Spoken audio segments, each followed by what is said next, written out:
O líder inspirador sempre será parceiro do RH, sempre. E esse assunto é um assunto que nas empresas é um grande dilema, é uma grande dificuldade, é um grande desafio, tanto para as lideranças quanto para o setor de recursos humanos, porque essa parceria precisa ser uma parceria alinhada com várias coisas, alinhada com os objetivos da organização, alinhada com a cultura, alinhada com os desejos, os anseios das lideranças, alinhada com os desejos e os anseios das equipes e, é claro, os desejos e anseios do próprio RH. Engraçado que o RH, ele tem as suas demandas, ele tem as suas necessidades e as suas dificuldades. Mas vamos fazer uma viagem aqui no ponto de vista das lideranças e no ponto de vista dos RHs.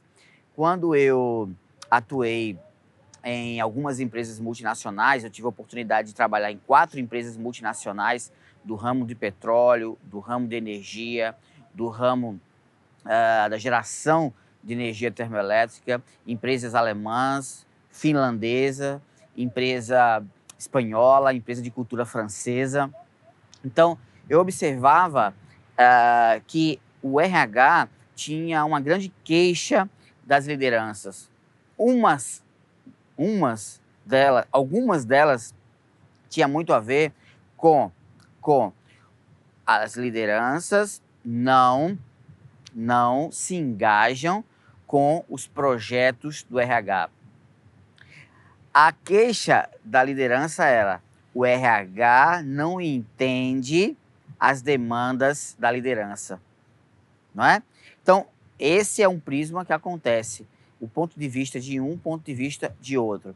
E nos bastidores da liderança, o que eu chamo de bastidores da liderança, o RH ele tem a sua insatisfação,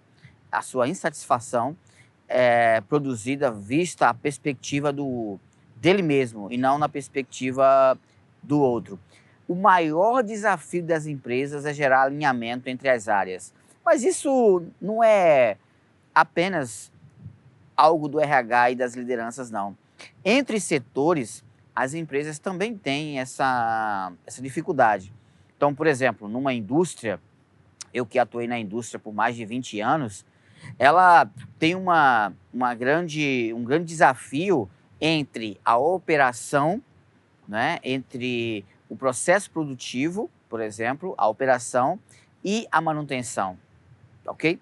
A operação e a manutenção tem muitas queixas da produção, da engenharia de produção. Então vamos lá, o engenheiro de produção ele tem dificuldades com a engenharia de manutenção, que tem dificuldades com a engenharia de operação. Isso é muito normal. Em uma empresa de projetos, por exemplo, a área de desenvolvimento de produto tem muita dificuldade com a área de qualidade, ou com a área de startup, ou com a área de posta em marcha, né? Posta em marcha, aquela equipe que vai colocar em operação o projeto. Então eles têm dilemas uns com os outros, queixas, irritações, estresse. Então, a área de vendas tem problemas com a área do marketing, a área do marketing tem problemas de alinhamento com a área de vendas, a área de qualidade com a área de logística, de entrega do produto, enfim. Entre os setores na organização, se tem esse dilema. E entre as lideranças, de um modo geral, se tem o dilema com o RH e vice-versa.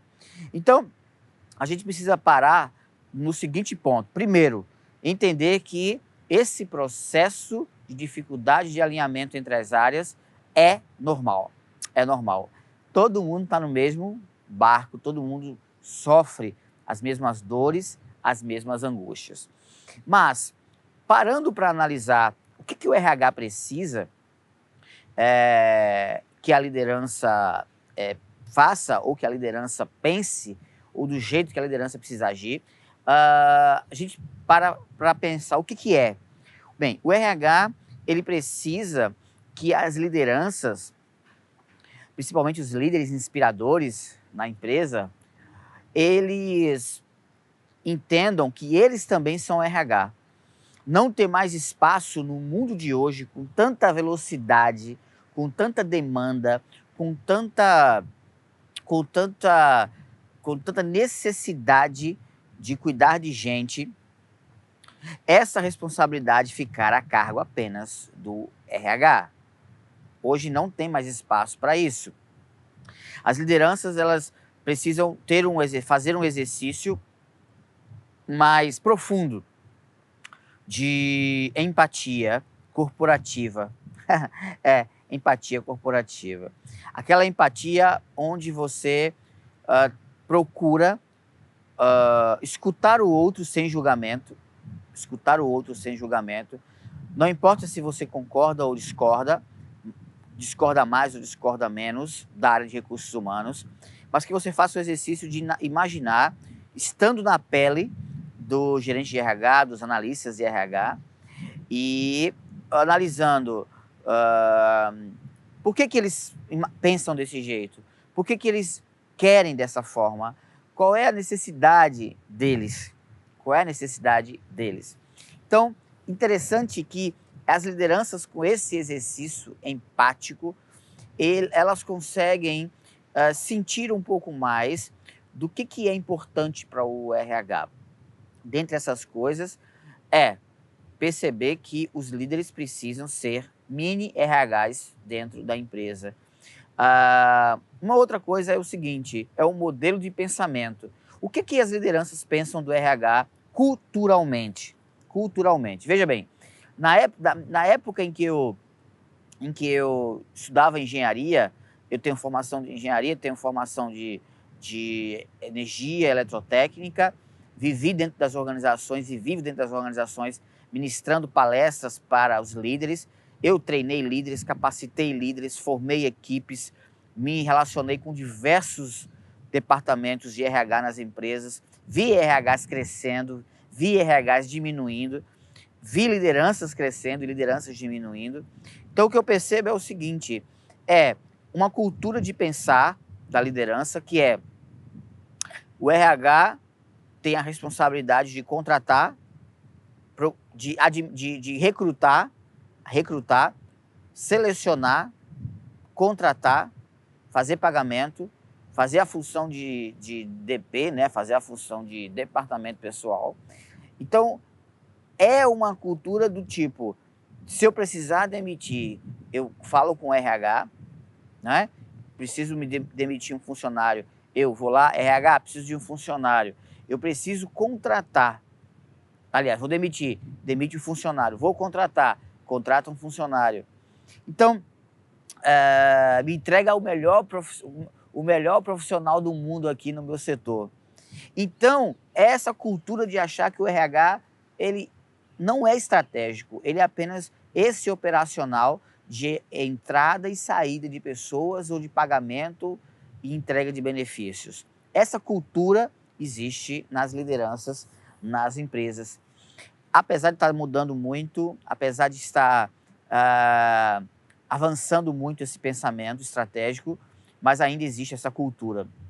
Então, as lideranças, olhando com empatia para os recursos humanos, o desejo do RH, conversando com os gestores de recursos humanos que me contratam para palestras, para mentorias nas empresas, eles são unânimes em me dizer era importante demais que as lideranças, exercendo um papel estratégico, elas também sejam RHs.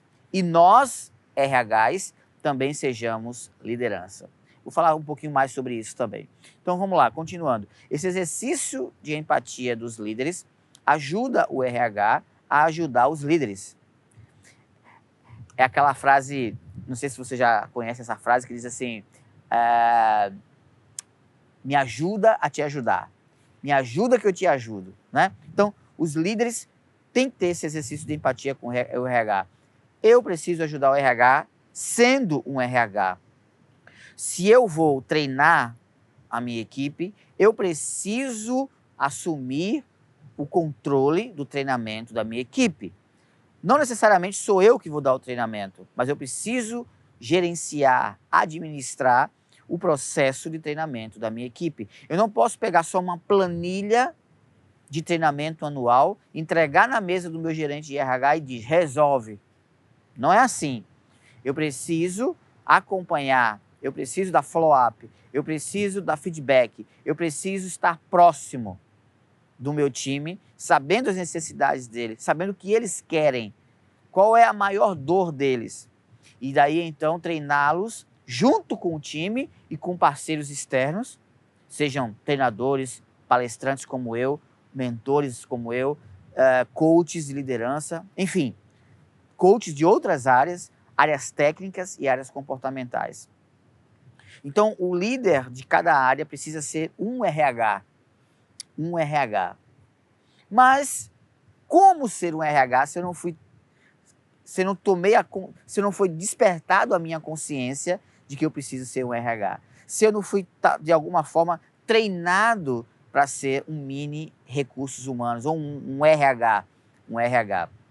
Na verdade, eu digo mini recursos humanos, mas é até de uma maneira até pejorativa, porque o correto mesmo é entender que o verdadeiro recursos humanos das empresas são as lideranças.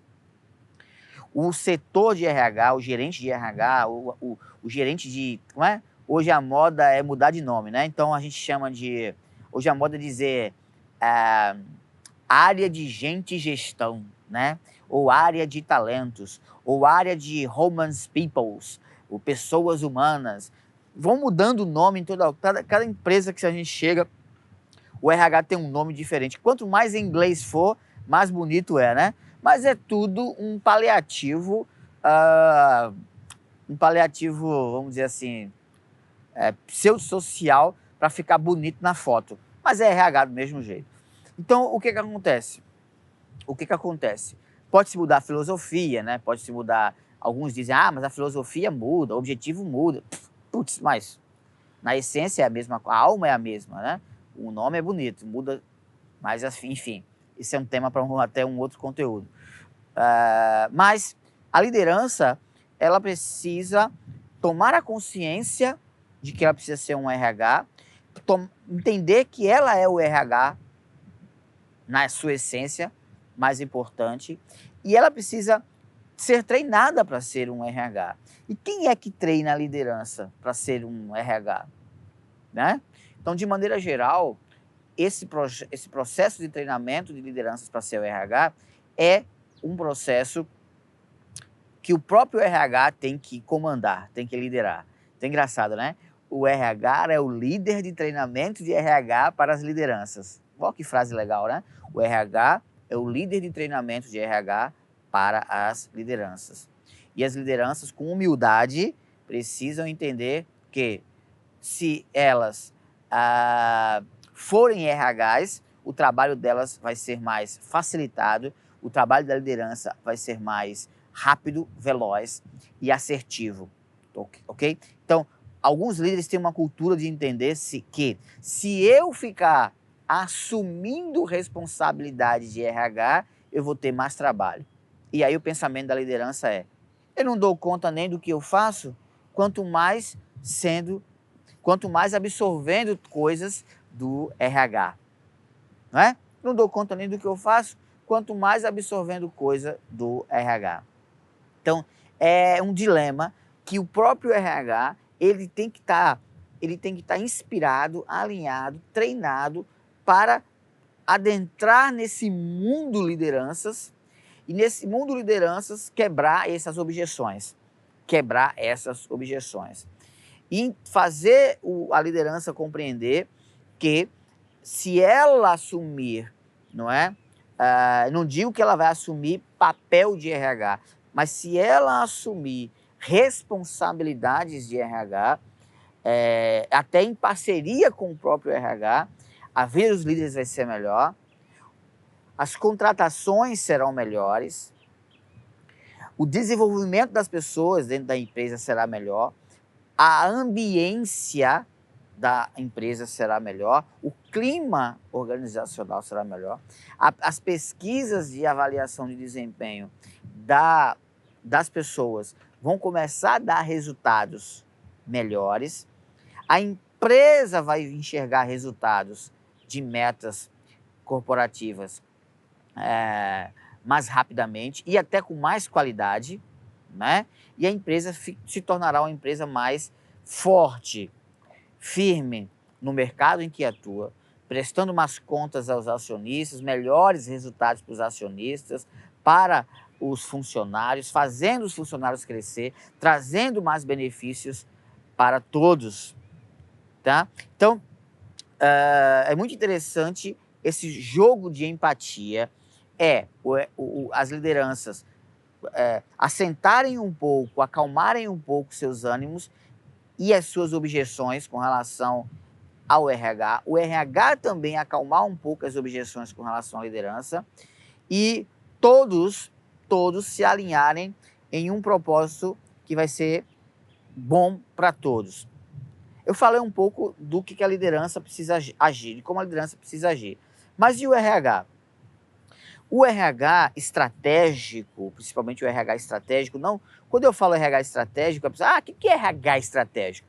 O RH estratégico é aquele RH onde ele é focado nos pensamentos, certo, de sustentabilidade coletiva, onde o foco é fazer as pessoas crescerem a longo prazo, fazer as pessoas se fortalecerem, aperfeiçoarem suas habilidades ao longo prazo, para que a empresa esteja forte. Times competitivos, no sentido não de competição agressiva, negativa, mas de competição positiva. Competição pela harmonia, competição pela sinergia cooperativa, né? Na verdade, sinergia já é cooperação, mas a sinergia corporativa, uma sinergia que todos sabem que eu dar a mão para o outro vai me ajudar a crescer e ajudar o outro a crescer. Não apenas com o que eu penso, mas junto com o que o outro pensa. Então, o RH, ele mergulhar na dor das lideranças.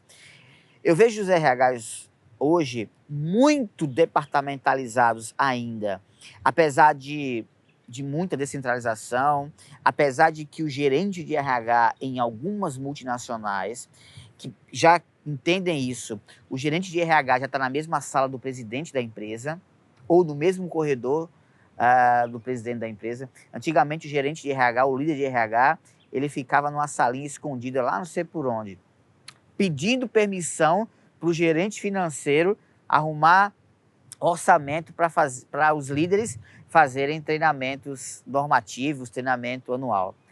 Esse é o RH escanteado. Hoje, os RHs estratégicos, o gerente de RH saiu daquela salinha escondida e veio ou para a própria sala do diretor ou para a própria sala do presidente da empresa, do CEO da empresa, ou até mesmo ele está em uma sala, no mínimo, ao lado da sala do presidente da empresa. E até em alguns ambientes melhores, o RH e a presidência e as diretorias nem sala têm. Eles existem, eles coexistem, não é? Junto de um grande mezanino. Então, o mezanino, onde está o presidente da empresa, o diretor, presidente, os diretores da empresa, o diretor de RH, os gerentes de RH, dentro do mesmo mezanino, um dando tchau para o outro, conversando, interagindo com o outro, sem aquele sentimento de que o RH é subserviente, de que o RH precisa pedir permissão para existir, né? O RH não precisa pedir permissão para existir, principalmente nos tempos de hoje. Então, por isso que esse alinhamento da lideranças, as lideranças da alta liderança, liderança estratégica, liderança tática, liderança operacional, precisa ser amigo e parceiro do RH e vice-versa. Então, o RH, ele precisa ele precisa agir em prol de uma ação que não seja isolada. Ele não precisa ser subserviente, sozinho. Ele precisa adentrar dentro dos departamentos. Por que não os analistas de RH trabalharem junto com o gerente de manutenção, junto com o gerente de operação, junto com o gerente de logística, junto com o supervisor de marketing ou com o gerente de vendas. Ou seja, descentralizar as operacionalidades do recurso humano e fazer com que o setor estratégico, a área estratégica das organizações estejam pulverizadas, principalmente o RH. Por que não o gerente de RH ter analistas em cada uma das áreas, trabalhando ali, sentindo a dor deles, vendo, participando de reuniões com ele, reuniões estratégicas, técnicas? Por que não o analista de RH não está dentro de uma reunião de manutenção, dentro de uma reunião de operação? Por que não o analista de RH está na rua vendendo junto com a equipe de rua de vendas ou desenhando uma ação de marketing junto com o marketing? Por que não dentro da área digital da empresa ou desenvolvendo junto com a área de marketing o crescimento digital da empresa, os lançamentos, as ações de marketing? Ou seja, analistas técnicos do RH espalhados no departamento. E o gerente circulando por todas as áreas. O diretor de RH circulando. Eu até brinco dizendo assim que às vezes eu acredito que o diretor e o gerente de RH não pode ter bunda, só pode ter perna, né? É até uma brincadeira isso, é uma brincadeira, tá, gente? O gerente e o diretor de RH não pode ter bunda, ele tem que ter só perna. Por quê? É no sentido de dizer, ele não pode ficar sentado, entende? Ele precisa, de fato, investir o tempo útil dele calculado em circular, em andar por dentro da companhia. É algo no sentido analógico, tá, gente? No sentido de que ele tem que ter muito menos horas sentado do que horas andando, circulando, tá? É muito menos horas de reunião e mais horas de participação, tá? Então, essa é uma responsabilidade empática do RH, na minha visão. É ele sentar menos e circular mais. O RH estratégico, ele, de cada 10 horas, ele tem 1 hora sentado e 9 circulando, conversando, interagindo, tá? Empatizando com a empresa. Então, claro que não precisa ter uma cultura desenhada para isso. É só precisa ter iniciativa. Então, um apelo que eu faria para você que é líder, que quer ser líder, inspirador na área de RH, seria, principalmente, circule mais, sente menos, menos reunião e mais participação, ok? Menos o que eu imagino e mais o que eu vejo. Acreditar menos no que as pessoas falam e mais no que elas fazem, tá? Então o RH ele precisa ter essa disruptura estratégica, tá? Essa disruptura estratégica dentro das lideranças.